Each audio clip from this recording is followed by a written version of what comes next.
নমস্কার বন্ধুরা, আজকে ব্লগটা এখান থেকেই শুরু করছি। তো তোমরা সবাই জানো কাল মামা গেছিলো, মামার সঙ্গে আমি মামার বাড়িতে চলে এসেছি।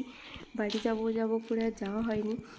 যেদিন আসি সেদিন বড় মামির কাছে খেয়েছিলাম। ছোটো মামি বলল আজকে দিনটা আমার কাছে খা, তো বারে বারে ফোন করছিল।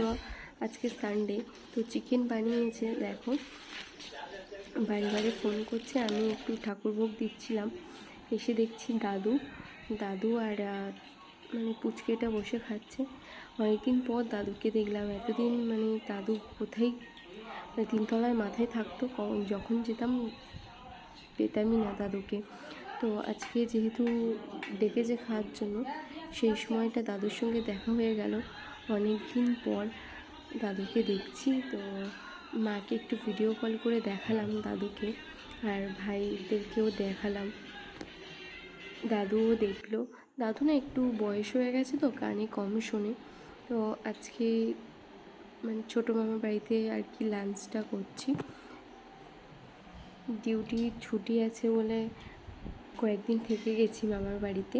তো দেখো কালকে ইয়ার্কি করে বলেছে যে সিজাদি চিকেন খেতে চেয়েছে, কালকে চিকেন করবে। তো ওই জন্য দেখো ছোটো মামি শাক ভাজা, চিকেন আর মানে মাছের ডিম দিয়ে একটা চচ্চড়ি করেছিল। অনেক দিন পর এরকমভাবে খাওয়া দাওয়া করছি সত্যি বলতে। আর বাড়ি যাবো, কিছুতেই যেতে দিচ্ছে না, বলছে সোমবার যাবি। তো আমার কাজ আছে সোমবার থেকে, আমি সোমবার সকালেই বেরিয়ে যাব। এই কদিন যেহেতু ও বললো, তাই থেকে গেলাম। ভিডিও কল করে দেখাচ্ছিলাম, আর দাদুও দেখবে বলেছিল ভাইকে।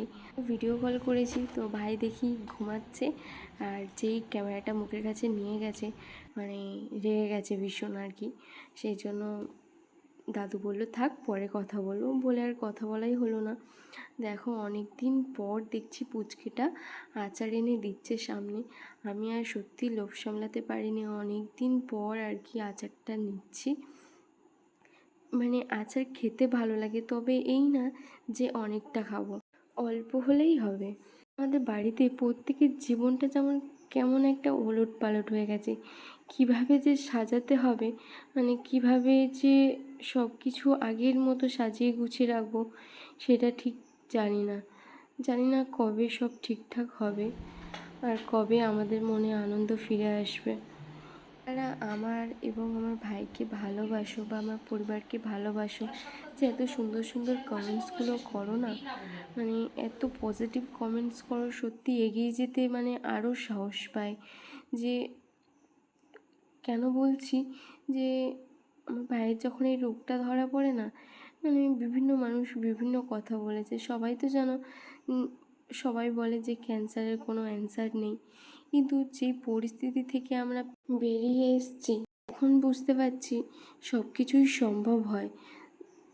জানি না পরবর্তীকালে কি হবে, কিন্তু যা হচ্ছে ভালো হচ্ছে। যেই পরিস্থিতিতে ছিলাম, সেই পরিস্থিতিটা অনেকটা কাটিয়ে উঠেছি আমরা বা আমাদের পরিবার। তো এখনও জানি না শেষ পর্যন্ত কি হবে। তো আজকে দেখো ভাইয়ের লাঞ্চে কি ছিল, মানে ডিম ভাজা না হলে খেতেই চাইছে না।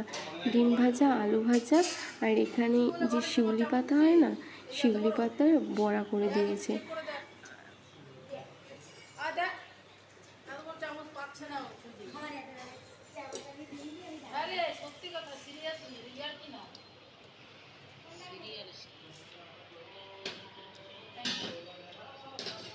একদম পারফেক্ট কাজ করেছিস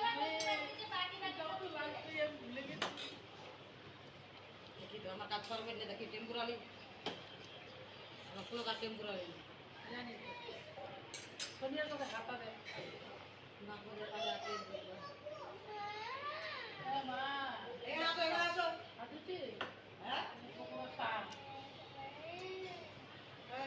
কি না সাটা ছড়া না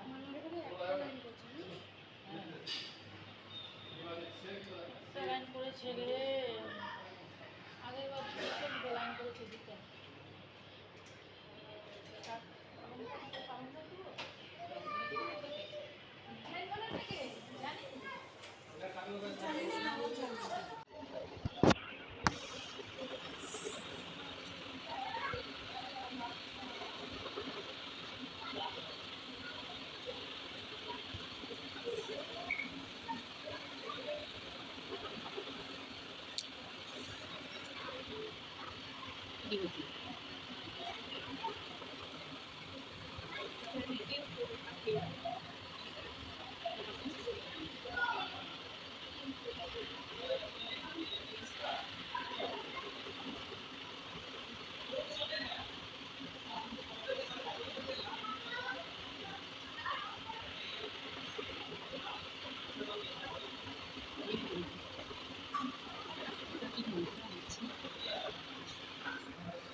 নিয়ে নেবে তো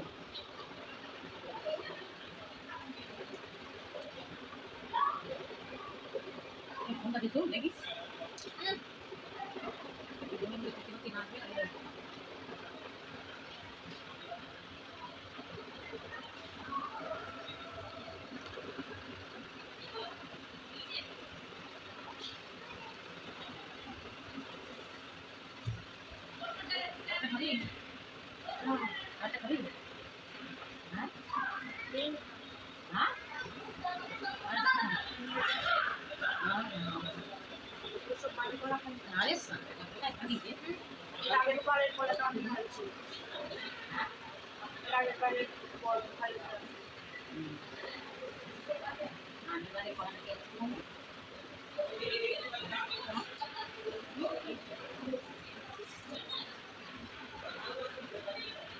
সবাই লাঞ্চ করে ঘুমিয়ে পড়েছে। আমি কি করব বুঝতে পারছিলাম না, কার সঙ্গে গল্প করবো। আর আমি না দুপুরে ঘুমাতে পারি না, তো শেষ পর্যন্ত চলে আসলাম বড় মামার বাড়িতে। বড় মামার বাড়ি এসে দেখছি, দেখো চুপচাপ মনমরা হয়ে বসে আছে র্যাম্বো। তো র্যাম্বোকে নিয়ে যায়নি ওই বাড়িতে, ও একটু খুশি হলো। আর এখানে এসে দেখছি সবাই ঘুমাচ্ছে, মানে ওই বাড়িতেও সবাই ঘুমাচ্ছে, এই বাড়িতে সবাই ঘুমাচ্ছে। র্যাম্বো ভীষণ খেলতে ভালোবাসে।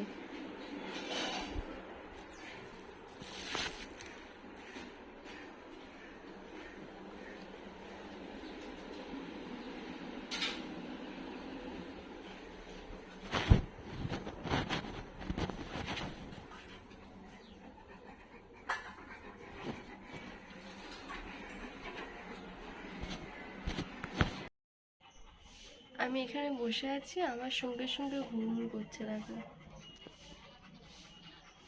কালকে বাড়ি চলে যাব। আমি ব্যালকনিতে এসে বসে আছি, ও আমার সঙ্গে সঙ্গে বসে আছে। যদি বলে এক্ষুনি বল দে, সঙ্গে সঙ্গে বলটা নিয়ে আসবে।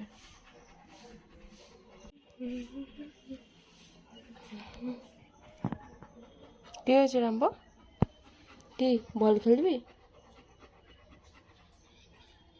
ওই দেখ, ওটা খেলে কে আসছে, ধর। দেখেছো কে আসছে, ধর বললে সঙ্গে সঙ্গে দেখবে। আজকের ব্লগটা এতটুকুই, দেখা হচ্ছে নেক্সট কোনো ব্লগে। ততক্ষণ সবাই ভালো থেকো, টাটা।